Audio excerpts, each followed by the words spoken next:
Welcome back to my channel. Today we are going to be taking a look at Transformers Age of the Prime's Quintus Prime. I had no intention of picking this figure up as I thought it looked kind of blah. And yeah, you're going to hear that phrase a lot, I think, in this review. Here is the box. The box does show that he is, in fact, a Transformer. He's got his Ember Stone there glowing from his chest. For those who don't know Transformers lore, the Ember Stone is basically a seed that can be sent to planets to give life. You do have the lovely artwork here of the mode. You do show that he's an Autobot. He's got 15 steps to get from robot to flying saucer, alien spaceship, whatever you want to call it. Yeah. On the side of the box, you do get the picture of him with the other primes, just a couple of them. That is Onyx Almagris, I think I'm pronouncing that wrong, and Quintus. On the back, you do get the product shots. It does show the stone. It's all done in Cybertronian that I don't speak. And then you get the artwork here on the side of the bot himself. Top really is nothing. Bottom is nothing. It's a box. Let's go ahead and bring the camera in and we'll take a look at the vehicle mode. Alright, so the vehicle mode is kind of neat.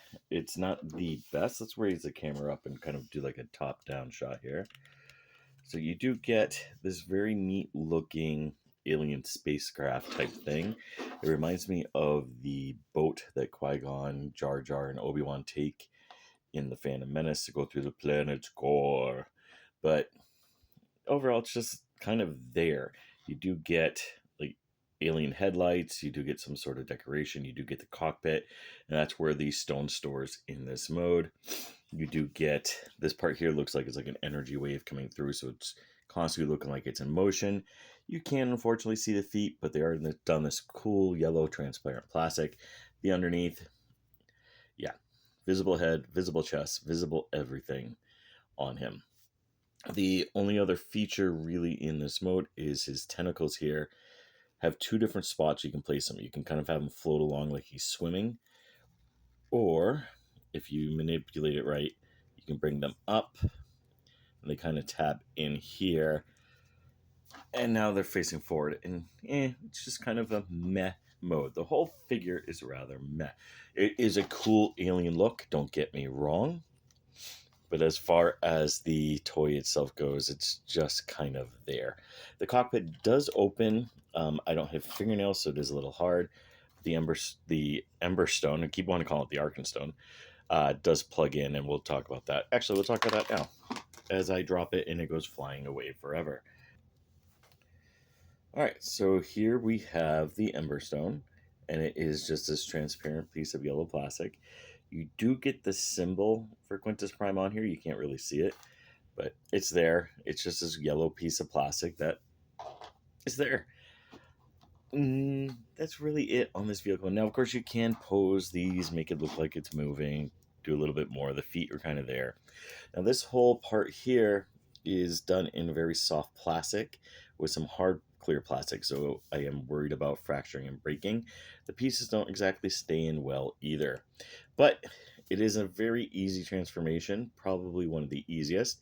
I honestly think this figure should have been smaller and done in a smaller class size, because this really feels like a waste of plastic. So you're going to come up, you're going to take these up, you're going to move these out, and you can basically see what we're going to do here. You take the legs, fold them out. You're going to take these parts for the legs, which actually stay in really tight. You're going to bring them down, and they basically form the back of the leg, which you will never see after this point. Then you're going to go down, go ahead and move this. You're going to turn the entire waist like that. So now you do have the legs assembled. And you can see right there, that's it really for the most complex part of this transformation. Let's raise the camera up a little bit so we can take a look at the arms and the head transformation. This, you just kind of go wherever you want them to go. You're going to take the hands here, and they're going to separate. You're going to see that it tabs here and kind of there as well. So you're going to go ahead and move them up, and that piece fell off. We're going to have to reattach that. All right, there we have it reattached. So yeah, I am going to talk about that. This thing has pieces that pop off.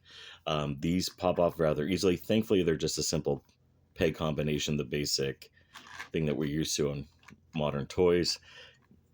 Turn the arm around, turn it, voila, one arm done. Same thing, you're going to take this, fold it down, bring the arm up, done like that, turn it, and voila, he's in his robot mode, and it's okay. Again, very easy transformation. I think it belongs to a smaller class than what we got. I think they basically took what should have been a Legends class or Legion class, whatever they call it those days, and upscaled it for the detail to make a rather bland figure, but unique looking. So you do have to take that into account. So let's go ahead and just take a look. I mean, he's got this very alien head that is basically, imagine if Michael Bay designed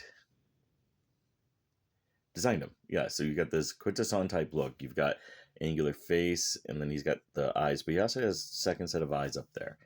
So it's very alien looking, very reminiscent of what an alien should look like, and very Bay Former-esque. He also reminds me a lot of the Omnibots for some reason from Energon. I don't know why, because he's nothing like them, but for whatever reason I look at this and it just feels like an Omnibot. You see that this part here is hollow. We're going to talk about that as I show how you integrate the Emberstone, but articulation, your head is on a ball joint. It can churn, but the back part here is going to block it, and the chest part here is going to block it. Arms, you can do the full 360. They can go out. You do have the upper arm rotation. You do have elbow rotation. You do have hand rotation. And then this, of course, gets in the way as well. You do get full 360 to how it transforms. You do get these parts here, his extra hands, his tentacle arms, whatever you want to call them. The hentai figure of him. So these move all around, and you can manipulate to go facing in different directions. The skirt you can put it in different positions so it works. And you do get the feet as well.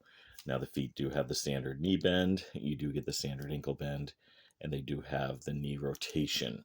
So overall, yeah, it's just there. It's a very basic transformer. I really don't think it's worth the full price. Thankfully, I didn't get it for full price. So the stone. So you can manipulate a couple different ways on how it functions. First off, you can have it hold it in a hand. You can have one of his tentacle hands hold it. You can put it in his chest. Makes it kind of like a 3D effect or weapon blast. Or the way it comes packaged in the box, I actually think is the best. So let's go ahead and try to get this cockpit back open. And you're just going to take it. Real simple. Basic tab and post type stuff that is there. You're going to plug it in, and it gives them a nice glowing chest piece. Now you're not going to really see it because this room is rather dark, but he does look really good when you have light shining on him. So the whole feet almost glow, and the Emberstone looks like it's glowing as well. And I'll try to take a picture showing that and put it in here as well. So for comparison, how does he compare to the other members of the Primes? Now I'm only taking down the Age of the Prime figures that I have and not the older Primes that I have laying around. But as you can see, he is fairly comparable to McAdam, who's Alchemist Prime, and he is taller than Onyx, and the Fallen is just towering over everybody. But he is unique looking, so that is one of the positives for him, is that he is very unique. Now laying down here on the ground, you do have his Prime Master figure. And yes, you can, of course, have him hold yourself because it's a standard 5mm port, not milliliter, millimeter. But yeah, he can hold himself if he wants. All right, so let's talk pros and cons of this figure. Big con, price. It's not worth it for the price that they're asking these days for Transformers. He really isn't. Cons. He's got pieces that pop off. Really easy transformation to the point where he should have been probably Legion class. Honestly, he is less complex than some Generation 1 toys. And then, yeah, you have the pieces that pop off. And these extra arms are kind of weak. They don't really do much. Yeah, they're supposed to be like tentacle arms. They're all twisting around on themselves, but they just kind of get in the way.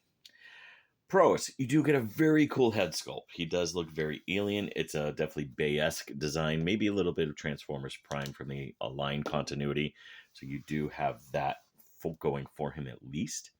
You do have the cool way that they did the clear plastic where he kind of has like a glowing effect like he's floating. And it does kind of hide his feet a little bit to try to make him look like he is floating on tendrils instead of walking, but it doesn't always work, as you can see in this picture here.